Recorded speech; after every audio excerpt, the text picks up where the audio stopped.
The tale of the third atomic bomb is one history has nearly forgotten, a weapon prepared in the silent aftermath of Hiroshima and Nagasaki. Yet behind that silence lies one of the most decisive crossroads of the 20th century, a moment when the course of global warfare and diplomacy balanced on the edge of uncertainty.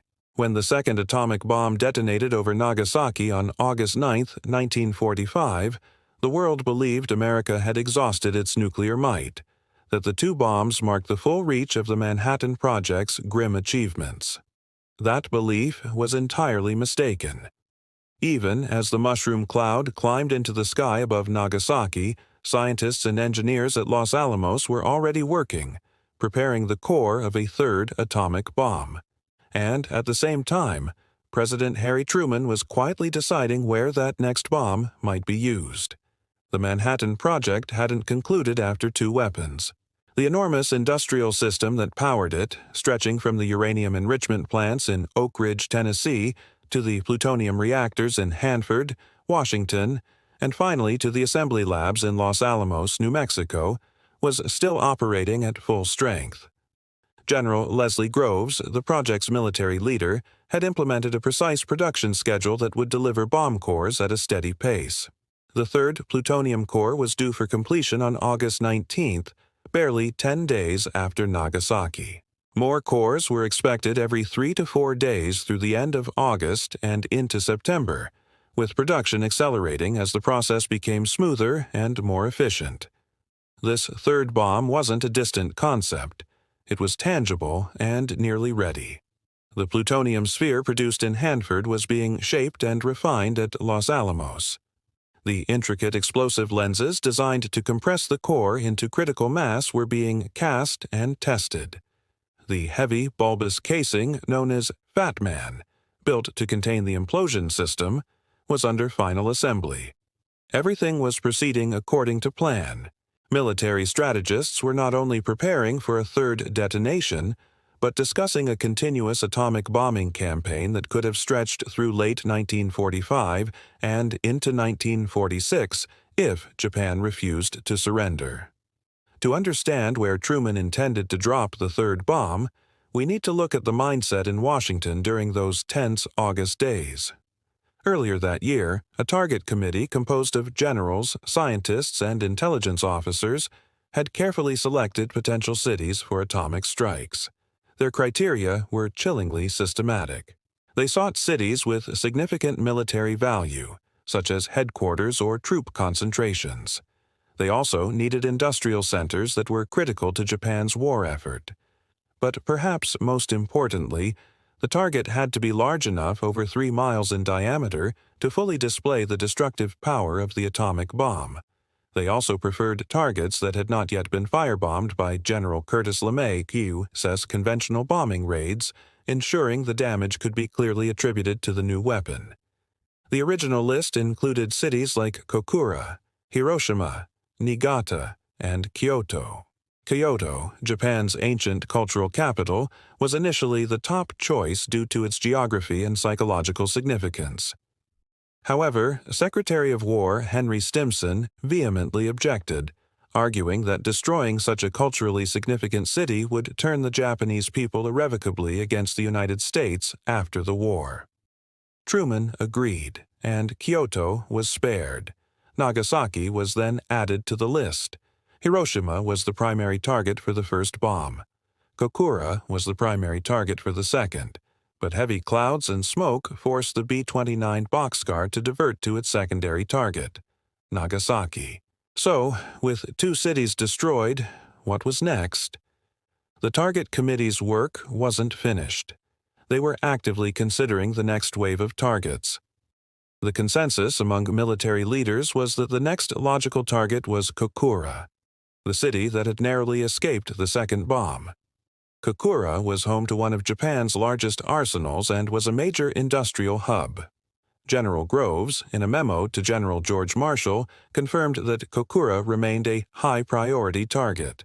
But another city was on Truman's mind, a city that symbolized the heart of the Japanese Empire: Tokyo. While the target committee had initially avoided Tokyo due to its extensive firebombing and the presence of the Emperor's palace, the idea of a nuclear strike on the capital began to gain traction as a way to deliver a final decisive blow. The logic was terrifyingly simple. If the destruction of two major cities wasn't enough to force a surrender, perhaps the obliteration of the nation's capital would be. The psychological impact of an atomic bomb detonating over Tokyo, potentially near the imperial palace, was seen by some as the only way to shock the Japanese high command into capitulation. In a diary entry from August 10th, the day after Nagasaki, Truman wrote about the difficult decision he faced.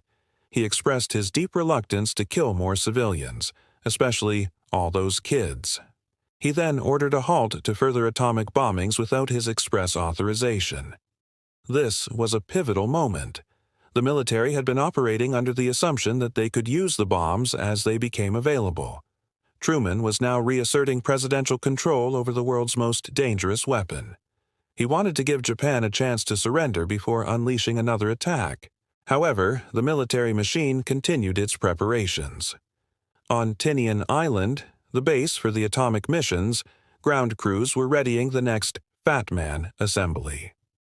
The plutonium core, scheduled to be ready by August 19th, was set to be flown from New Mexico to Tinian. The B-29 designated to carry it was on standby. If Japan did not surrender, the third bomb was slated to be dropped on or around August 20th. The primary target would almost certainly have been Kokura, with Niigata as a possible alternative. But the question of Tokyo lingered. Had Japan's leadership continued their defiance past August 20th, the pressure on Truman to authorize a strike on Tokyo would have been immense. Historians believe that while Truman was hesitant, he would have likely approved a demonstration strike on the outskirts of Tokyo Bay or a direct strike on a military-industrial area within the city if he felt it was the only way to avoid a full-scale invasion of Japan, an operation projected to cost hundreds of thousands of American lives. The world held its breath. For 6 days after the bombing of Nagasaki, silence emanated from Tokyo. Inside the Japanese government, a fierce debate raged. The military hardliners, led by the war minister, advocated for a final suicidal battle on the home islands. They believed that inflicting massive casualties on an invading American force would lead to a negotiated peace that preserved the old order. On the other side were the peace faction, who saw the atomic bombs and the Soviet Union's declaration of war as a sign that the end was inevitable. The deadlock was finally broken by Emperor Hirohito himself. In an unprecedented move, he intervened directly in a meeting of the Supreme Council on the night of August 14th. Citing the new and most cruel bomb, he argued that continuing the war would only result in the ultimate collapse and obliteration of the Japanese nation. He accepted the terms of the Potsdam Declaration, with the sole condition that the emperor's position as a sovereign ruler be preserved. The Allies agreed, clarifying that the emperor would be subject to the supreme commander of the Allied powers. At noon on August 15, 1945, the people of Japan heard their emperor's voice for the first time, announcing the surrender. The war was over. The third atomic bomb, its plutonium core nearly complete, was halted in its production. The parts were kept in reserve, but the immediate order to assemble and drop it was rescinded. The weapon, codenamed Demon Core by the scientists who worked on it, would go on to have its own tragic history, involved in 2 separate criticality accidents at Los Alamos that claimed the lives of 2 physicists. But its intended destiny, to obliterate a third Japanese city, was never realized. The decision-making process behind the third bomb reveals the immense pressure and uncertainty faced by world leaders at the dawn of the nuclear age. Truman's struggle, weighing the strategic necessity of ending the war against the moral horror of using such a weapon, set a precedent for every president who followed. The plan for a continuous atomic bombing campaign highlights just how close the world came to a far more devastating nuclear conflict in 1945. The story of the third bomb is a chilling reminder of how history can turn on a knife's edge. It's a story of a weapon that was ready, of targets that were chosen, and of a decision that, thankfully, was never made. It forces us to confront the difficult what-ifs of the past and to appreciate the fragile nature of peace in a world that still possesses the power to destroy itself. Thank you for watching. If you found this story fascinating, don't forget to like, share, and subscribe for more deep dives into the forgotten corners of history. Most of us know the story of World War II ending with 2 atomic flashes over Hiroshima and Nagasaki. But what if I told you there was a third bomb, one that was already built, with its target selected and the order to drop it already given? This is the story of the bomb that never fell, and how incredibly close the world came to an even more devastating end to the war. The story of the third atomic bomb begins before the first one was even dropped. The scientists and military planners of the Manhattan Project weren't just thinking about 1 or 2 strikes, they were planning a continuous campaign of atomic warfare. They had a list of potential targets, and the criteria were chillingly specific. Each city had to be large enough for its destruction to shock Japan into surrender. It also needed to be relatively untouched by previous bombings, so the terrifying power of this new weapon could be seen without question. The original list included cities like Hiroshima, Kokura, Niigata, and Nagasaki. But the top target was actually Kyoto, Japan's ancient cultural and spiritual heart. It was a massive city with a significant industrial base, making it a prime candidate in the eyes of the military. However, Secretary of War Henry Stimson stepped in. He had a deep appreciation for Kyoto's historical significance, and argued that destroying it would leave a permanent scar on the Japanese psyche, making any future peace nearly impossible. He personally had it removed from the list. After the devastation of Hiroshima and Nagasaki, the war machine didn't just stop. The gears kept turning. Planners were already looking at what came next. 2 cities from the original list, Kokura and Niigata, remained untouched. But a new, far more frightening target began to emerge as the leading candidate: Tokyo itself. This would have been a dramatic escalation. While much of Tokyo had already been ravaged by brutal firebombing raids, it was still the nerve center of the entire Japanese Empire. It housed the Imperial Palace, where Emperor Hirohito lived, and was the headquarters for Japan's political and military command. Dropping an atomic bomb on Tokyo would have been the ultimate message: nowhere is safe, not even the emperor himself. The psychological impact would have been unimaginable.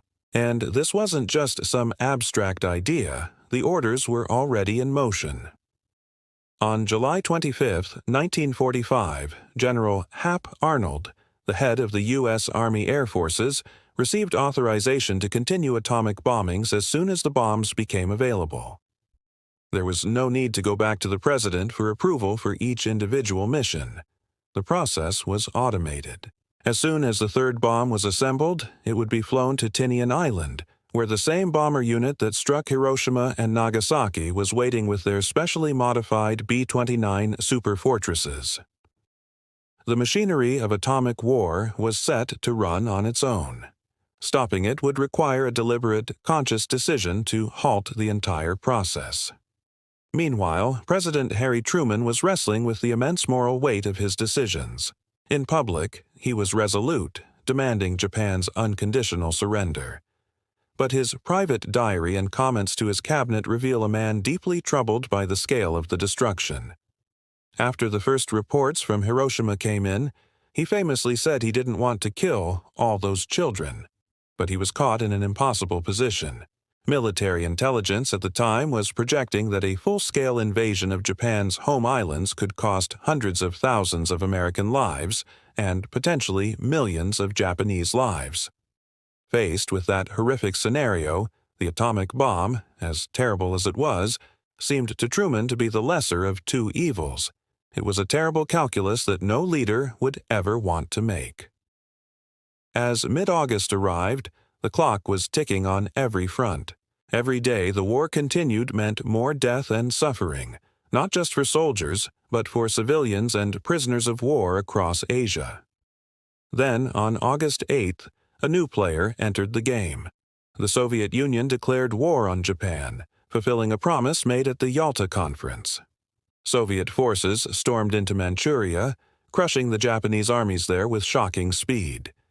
This introduced a new and urgent threat for the Allies. If Japan didn't surrender quickly, the Soviets might seize large parts of Japanese territory, maybe even the northern home islands. The world was on the verge of another divided nation, just like what would later happen in Germany and Korea. Inside Japan's government, there was total chaos. You would think that 2 atomic bombs and a Soviet invasion would be enough to force a decision, but the leadership was completely deadlocked. The Supreme Council for the direction of the war was split right down the middle. On one side was the peace faction, who were ready to accept the Allies' terms, but with one crucial condition: that the institution of the emperor be preserved. On the other side was the hardline military faction. They demanded much more: no foreign occupation, they would disarm themselves, and they wanted immunity from any war crimes trials. This stalemate paralyzed Japan. While its leaders argued, the country continued to burn. This is where the story takes an extraordinary turn. With his government unable to act, Emperor Hirohito did something that hadn't been done in centuries. He intervened directly. Breaking with sacred tradition, he personally addressed the council, first on August 10th, and then again on August 14th after a failed coup attempt by military officers who wanted to continue the war. He ordered his government to accept the Allied terms and surrender. That single act, that imperial intervention, is almost certainly what prevented the third bomb from being dropped. It was an incredibly close call. Had the coup succeeded, or had the emperor hesitated even for a few more days, the atomic bombing campaign would have resumed. Tokyo would have been next. The third bomb, a plutonium core identical to the one used on Nagasaki, was eventually shipped to Tinian Island. But by the time it arrived, Japan had surrendered. Its mission was canceled. But the core wasn't just thrown away. Instead of being used in war, it became part of the fourth-ever nuclear detonation, a test explosion at Bikini Atoll in 1946, part of Operation Crossroads. The bomb that was meant for Tokyo ended its life in a flash over a remote Pacific lagoon. The end of the war didn't mean the end of the atomic age. The vast scientific and industrial machine that created these weapons didn't disappear. It just pivoted. It became the foundation of America's massive Cold War nuclear arsenal. And soon, other nations would join the atomic club, ushering in the tense, decades-long standoff we call the balance of terror. The story of the third bomb is a stark reminder of how close we came to a different, even darker reality. If Tokyo had been destroyed, with hundreds of thousands more dead, potentially including the emperor, would Japan have surrendered? Or would it have fractured into a chaotic, bloody civil war? The post-war order in Asia, and indeed the world, might have looked completely different. It's a sobering "what if" that shows us how history can turn on a razor's edge, and how a decision not made can be just as consequential as one that is. Thanks for watching, and if you found this piece of hidden history interesting, be sure to like and subscribe for more. Did you know the U.S. had a third atomic bomb ready to drop on Japan just days after Nagasaki? What if it had fallen on Tokyo? The world we know today might not exist. This is the story of the bomb that was never dropped, and how its absence shaped our history. In August 1945, the world held its breath. Hiroshima was gone. Nagasaki was a ruin. But Japan's War Council was still deadlocked. Militant leaders vowed to fight to the last man, woman, and child. In Washington, President Truman and his advisors saw only one path forward: more pressure, more bombs. The target for the third bomb was a terrifying choice: Tokyo. Not just any part of Tokyo, but the very heart of the Japanese Empire. The plan was to detonate the bomb directly over the imperial palace. It wasn't just about destroying a city. It was about obliterating Japan's most sacred symbol, the emperor himself, who was seen by many Japanese as a living god. Think about the consequences. The U.S. occupation of Japan, which laid the groundwork for its modern democracy and our alliance, depended entirely on Emperor Hirohito. He was the key to a peaceful transition. General MacArthur, the architect of the occupation, knew that preserving the emperor was crucial to legitimize the reforms and prevent the country from descending into chaos and guerrilla warfare. Killing the emperor would have been like dropping a match into a powder keg. It would have ignited a fire of hatred and resistance that could have lasted for generations, costing millions more lives in a brutal, prolonged conflict. The entire post-war relationship between America and Japan would have been poisoned from the start. Instead of an ally, the U.S. might have faced a bitter, resentful nation, making the Cold War even more dangerous. The world, as we know it, would be completely different. To understand why this was even considered, we have to look at the brutal reality of American warfare in 1945. The strategic bombing campaign against Japan was savage. On the night of March 9, 1945, American B-29s firebombed Tokyo. The attack created a firestorm that killed more people in a single night than the initial blast at Hiroshima. Over 100,000 civilians died in a sea of flames. And that was just one raid. Dozens of other Japanese cities were systematically incinerated in the months leading up to August. The goal was to break the will of the Japanese people through mass suffering. So, when the atomic bombs arrived, they didn't introduce the idea of targeting civilians. They just made it brutally efficient. One plane, one bomb, one city gone. The third bomb, and the fourth, fifth, and sixth that were already in production were simply the next logical step in this horrific campaign. Historians still argue fiercely about whether the atomic bombs were truly necessary to end the war.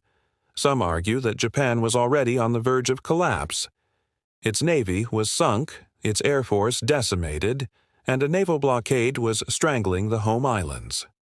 The Soviet Union had just declared war and was tearing through Japanese forces in Manchuria. In this view, Japan's surrender was inevitable, and the bombs were a needless tragedy. Others insist that even after Hiroshima and Nagasaki, Japan's military hardliners refused to give up. They were preparing the entire population for a final, suicidal battle against an American invasion. They believed it was the only way to avoid the humiliation of unconditional surrender. For them, the atomic bombs were the shock needed to break the stalemate and convince the emperor to intervene, ultimately saving more lives than a full-scale invasion would have cost. The truth is probably somewhere in the middle. What we know for sure is that in August 1945, American leaders believed they had to keep up the pressure. The invasion of Japan, codenamed Operation Downfall, was scheduled for November. It was expected to be a bloodbath, with projected casualties in the hundreds of thousands for American forces alone, and millions for the Japanese. Compared to that nightmare scenario, more atomic bombs seemed like the lesser of two evils. By late August, the scientists at Los Alamos were ready to deliver new plutonium cores for bombs at a rate of almost one per week. The 509th Composite Group, the elite unit that dropped the first two bombs, had the planes and crews on standby. If Japan hadn't surrendered when it did, atomic bombing could have become routine, just another tool in the arsenal used alongside conventional air and naval attacks. But it didn't happen. Japan's surrender on August 15, 1945, just 6 days after Nagasaki, stopped the atomic assembly line in its tracks. Hiroshima and Nagasaki became the first, and so far, the last cities to suffer a nuclear attack in wartime. This outcome was anything but certain. Even the key players were divided. General MacArthur, who was preparing to lead the invasion, initially dismissed the bomb as a sideshow. But after seeing its effects, he acknowledged that it had saved both nations from unimaginable bloodshed.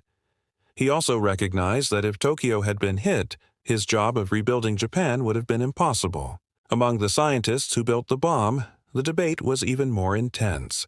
Some, like Leo Szilard, begged for a demonstration of the bomb on an unpopulated area first to give Japan a chance to surrender without the mass killing of civilians. Others, like Robert Oppenheimer, the father of the atomic bomb, supported its military use at the time, but was later haunted by what he had unleashed upon the world, famously quoting Hindu scripture, "Now I am become death, the destroyer of worlds." Meanwhile, figures like Edward Teller were already looking ahead, pushing to develop the even more powerful hydrogen bomb, setting the stage for the nuclear arms race of the Cold War. So the third bomb, the one that was never dropped, remains a ghost of history. It represents a timeline that almost happened, a world where Tokyo was erased, where the Cold War started under an even darker shadow, and where the line between conventional and nuclear war was blurred forever. Whether it was luck, timing, or the Emperor's last-minute decision that saved Tokyo, we'll never truly know. What we do know is that on August 15, 1945, the machinery of destruction was ready to go. The bombs were waiting. The orders were in place. Only Japan's surrender prevented a third, and then a fourth, and a fifth atomic bomb from falling that summer. And in that narrow escape, our world was saved from a future far more terrifying than the one we have lived. Thank you for watching. If you found this story as haunting and fascinating as we did, please subscribe to our channel. We're dedicated to bringing history's forgotten moments back to life, one story at a time.